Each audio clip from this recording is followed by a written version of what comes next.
right, Jonathan Karl there getting Sherrod Brown to give up, number one, his picks for NCAA, and number two, the fact that he wears black Velcro Pumas. Yeah, the Puma Caucus. That's very important.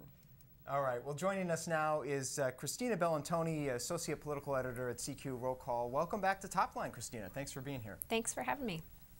All right, well, wanted to ask you just a little bit, coming out of John Karl's interview there with Senator Brown. We heard him make a little bit of news, or at least hint at some, that there's apparently a growing movement of Democrats on the Hill that are in support of pulling out the troops from Afghanistan. Do you see that among Democrats?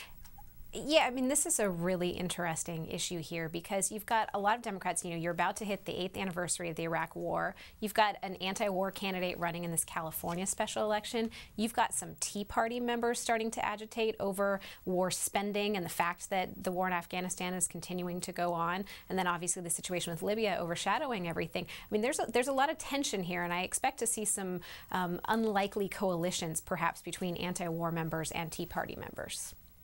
Yeah, Christina, let's move to Libya for a second. And the president now is going to sit down with congressional leaders in a little bit and then talk to the public at 2 o'clock today.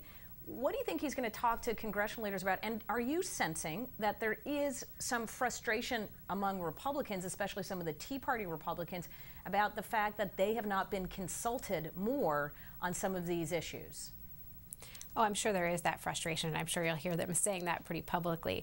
But I do think that you're trying to see, the White House is trying to take a step back here. They're trying to let the United Nations deal with this and not make it look like this is, sort of Obama's plan, because there's been so much going on, and they're very concerned about this unrest in the Middle East. But particularly here, the president and the White House are really trying to manage the way that this looks, which is one reason why they're sitting down privately. I think what he's going to tell the American people is, that we really want to see the United Nations do this and not make this be our effort. And do you think if and when it comes to this no-fly zone, I know there's a lot of talk on the Hill about whether or not the president's going to need to get congressional permission explicitly in some sort of legislative form. Is that going to stir up a whole debate over this again, essentially a third war? I mean, do you think we're going to see something along those lines here soon? Of course, and particularly because members are about to go home for a one-week recess, I think that they're going to be hearing that from their constituents.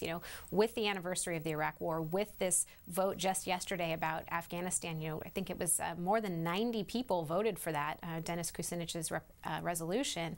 I think that there's definitely just going to be some agitation on this, and Libya just feeds right into that. So if members are hearing about it from their constituents, they're going to come back to Washington and they're going to complain. Isn't that fun? All right, and finally, one more minute left, Christina. The budget. Are we going to see I thought you were going to ask me about Louisville, which ruined my bracket. Very important. That's right. Okay, but the budget. Are we going to see by April 8th a final budget, or are we going to see one more short-term solution, or is the government going to shut down? What's the answer? Gosh, I think the government is not going to shut down. I'm sort of in the minority in this. I think a lot of people think it might here, but they're not going to do another short-term solution. You're already losing support. You're seeing the Democrats come a little farther than they'd come before, so I think they're going to get some sort of agreement. It'll be messy, but it'll get there.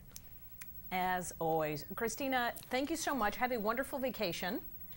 Thank you. And hope to see you soon. And Devin, great to be with you. We have a lot coming up this weekend, of course, on This Week, where we will be hearing from Secretary Chu from the Department of Energy. We'll also be hearing from Michael Chertoff, as well as a number of other guests who are going to be able to weigh in on the foreign policy issues. That's right. And follow us. Remember to follow us on Twitter, @AndyWalter and @DevinDwyer. Thanks so much for watching. Have a great weekend.